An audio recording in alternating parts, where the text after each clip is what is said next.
Olá pessoal, bem-vindos de volta aqui ao meu canal. Eu sou o André Maurício, professor de desenho e pintura, e hoje eu vou explicar aqui um exercício de como nós vamos fazer uma orelha, né, à mão livre. Eu comecei aqui fazendo a estrutura geral, né, de toda a orelha. A gente pode ver que lembra um ponto de pergunta aqui, né, uma interrogação. E aí eu venho fazendo essas interseções, essas linhas, e sempre alinhando, né?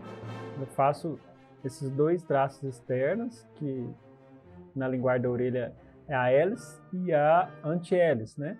Então, esses aqui vão ser as dobras, vão representar os volumes da orelha. E aí já tem esse formato de curva, então uma concha. Uma parte estreita que tem um formato aqui, lembrando uma letra D, né? Que vai ser uma proeminência aqui das cartilagens. Bom, o exercício de fazer orelha é um dos melhores que tem para a gente observar as formas e estruturas, porque são muitas pequenas curvas, muitos pequenos ângulos, que auxiliam muito a gente a desenvolver essa percepção, né, das formas. Lembrando que eu busco sempre alinhar, por exemplo, a linha do lóbulo está um pouco alinhado com essa parte de cima, então sempre busco me orientar pela parte que já está feita para fazer as demais partes. Esse é o formato geral da orelha, e aí eu começo a definir um pouco mais, escurecendo, né? E fazendo uma pequena marcação da sombra. Então eu vou fazendo exercendo um pouco mais de pressão no lápis, nos locais onde vão ser mais escuros. Então é interessante eu não fazer um desenho linear, né? Todo igual, todo sem expressividade, todo de um tom de cinza único, né? Então eu busco deixar mais escuro essas partes mais escuras, e aí eu já vou fazendo um mapeamento, ou seja, fazendo uma leitura dos valores. O mapeamento é quando eu faço uma análise de onde vai estar a parte escura, de onde vão estar os cinzas médios e onde vão estar os cinzas claros. E quando eu estou desenhando isso, eu procuro colocar diferentes forças, né? Pressionar de forma diferente para cada uma dessas áreas. Então, todas as áreas escuras eu forço um pouco mais, e nas partes claras, né, aí eu já passo mais suavemente. São pequenas ondulações que são formadas devido às cartilagens que tem por baixo da pele. Então, essas pequenas curvas mostram essas cartilagens por baixo. Então, a gente tem que expressar isso por essas formas sombras, né? Formas sombras são essa parte que equivale a esse mapeamento. Aqui já insinuo a parte do cabelo. Esse foi a parte do linear. Agora eu passo por sombreado, utilizando o 6B. Então, para mim não cair muito na ilusão de ótica, o primeiro passo é começar pelos valores mais escuros. Então, lembrando que eu fiz a parte anterior, pode ser utilizado um lápis 2B, o H, são lápis mais, um pouco não muito macios, né? Não são lápis tão escuros assim. E agora, para esse sombreado de áreas mais escuras, eu já utilizo esse lápis bem mais macio. Então, eu faço todos esses pontos representando essas áreas escuras, né? Geralmente nos desenhos não é muito comum a gente ver uma orelha sempre, né? Uma orelha inteira. Quase sempre ela está parcialmente oculta, ou então a pessoa está de frente e a gente não vê ela por completo.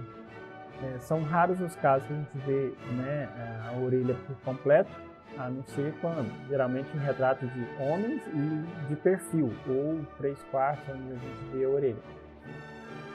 Então esse é uma posição que não é muito comum, mas é bacana da gente sempre treinar diversos posicionamentos.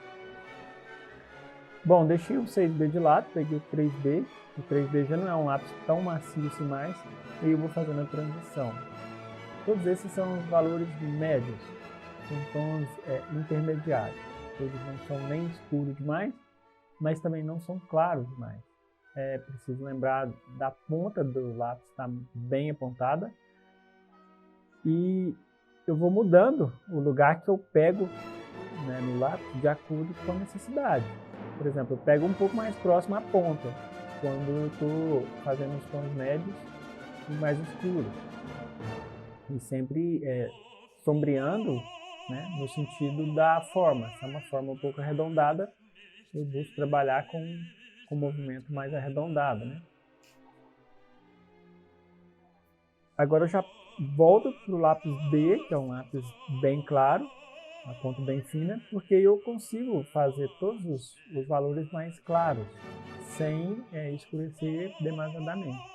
Lembrando, mais uma vez, esse lápis também precisa estar bem apontado para eu conseguir ter essa precisão no traço, né? Que eu vou fazendo a transição, né, do escuro para o claro. E à medida que eu quero ainda mais claro, agora eu passo a pegar mais no meio do lápis, e quanto mais claro ainda, mais próximo, né, a ponta contrária à ponta do lápis eu pego. Ó, a gente já percebe que nesse momento eu já pego bem na pontinha, né, lá do final do lápis, vamos dizer assim, para mim não pressionar muita força, né, não exercer demasiada pressão para o escuro não passar do ponto, né. Esse lóbulo geralmente tem uma luz refletida, que é aquela questão de algo que é redondo, tem uma luzinha entre duas sombras, né, da sombra própria e da sombra projetada.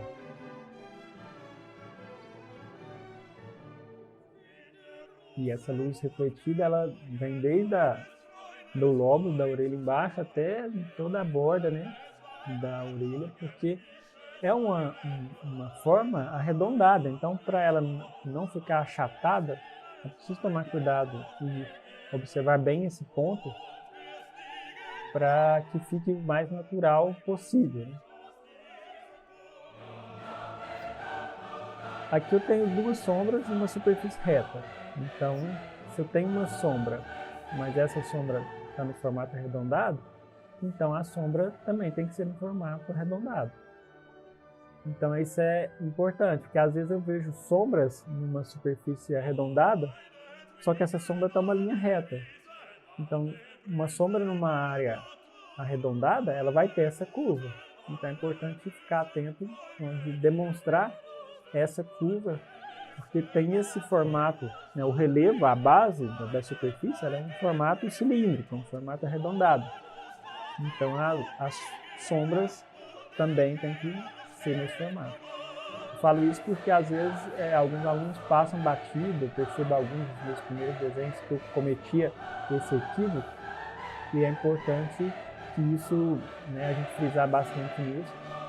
A gente percebe que, na verdade, é uma série de conjuntos de coisas que a gente tem que saber bem, como luz refletida, como o lápis certo em cada etapa e assim por diante. Bom, esse lápis é o mais claro de todos que eu utilizo. Esse é o lápis 3H, né? Ele é bem macio. Bem macio não, falei o oposto. Ele é bem duro em relação ao 6B, que é muito mais macio, e solta muito pouco grafite. Então ele é ideal para me fazer todas essas partes mais claras. Essa foi a etapa do sombreado de preenchimento. Agora, com esfuminho, eu meio que elimino algumas marcas de lápis, né? Eu vou apertando um pouco para eliminar um pouco aqueles poros do papel, né? Para dar uma amassada nos poros. Dessa forma, eu consigo com que a área de escuro fique de fato bem escura mesmo, né? Sem aqueles pontilhados mais claros que são dos poros do papel. Então o esfuminho tem essa função de esfumar, né? Como se o termo esfumar é como se fosse virar a fumaça, né? Ou seja, não tem mais traços, não tem mais as achuras que a gente vê na base do sombreado. É claro, eu sempre repito para os alunos, tomar bastante cuidado, não fazer um sombreado de qualquer jeito inicial, depois pensando assim, depois com o sombreado, depois com o esfuminho eu corrijo. Então isso não é um pensamento muito legal, porque às vezes, né, a gente tem que fazer o desenho como se não fosse usar nenhum material. Então, o esfuminho ele vai resolver, mas se tiver uma base bem estruturada, um desenho bem estruturado. Eu vejo as formas, né? Aqui, para ele, essas formas da orelha, lembra, a gente pode ver um formato que lembra um pouco aqui como se fosse um pescoço, alguma coisa, lembrando um dinossauro, alguma coisa assim. São formas sombras. É preciso identificar a orelha como sendo como as formas sombras. Eu não penso muito na orelha em si, mas qual forma que isso se assemelha, né?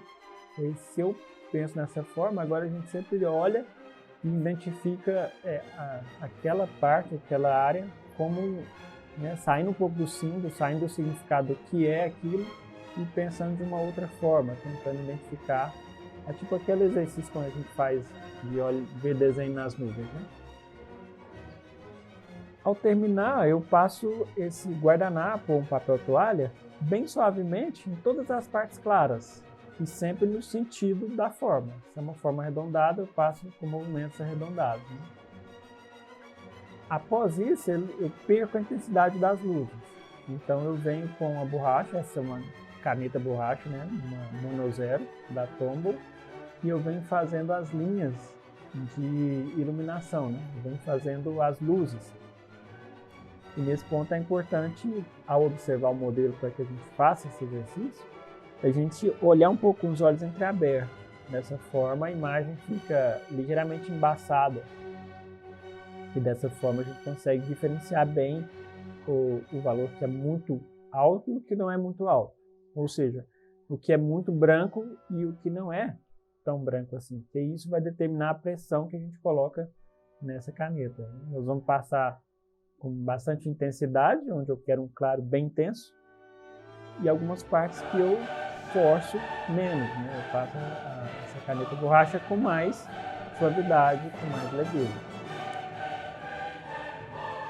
Eu vou tomando todos esses pontos de claro, e isso vai me dando um pouco mais de volume, né? Eu vou limpando, você vê que eu sempre uso um papel de apoio, porque aí, à medida que a borracha vai sujando, eu vou limpando, tirando o excesso daquele grafite que fica na borracha. Se caso for preciso, eu posso utilizar uma lixa, que aí eu vou conseguir fazer a limpeza melhor, né? Se caso for necessário, né? Bom, tiro o excesso com essa escova, né, de limpar, e vou suavizando essas transições. Ou seja, quando eu passei o branco com muita intensidade, ficou bem branco mesmo. Agora eu venho como se eu estivesse trabalhando com lápis, ou seja, mudando a força com que eu aplico, com que eu pressiono essa borracha, para criar uma transição, né? Para aquele branco que ficou bem acentuado, fazer uma passagem harmônica para aquela sombra, né? Para as demais sombras. Os claros que ficam muito acentuados, eu posso voltar e passar os fuminhos. Os fuminhos resolvem bem. Um claro que ficava bem intenso, deixa de ficar tão intenso. E agora eu volto com o 6B, porque esse processo de esfumar, ele tira um pouco a intensidade dos escuros. Então agora eu volto forçando mais esses escuros e mais uma vez forçando com o esfuminho. Bom, finalizo por aqui. Esse é um estudo de orelha, de perfil. Espero que vocês possam executar esse exercício aí. Eu vou disponibilizar aí lá nas minhas redes sociais, no meu Instagram.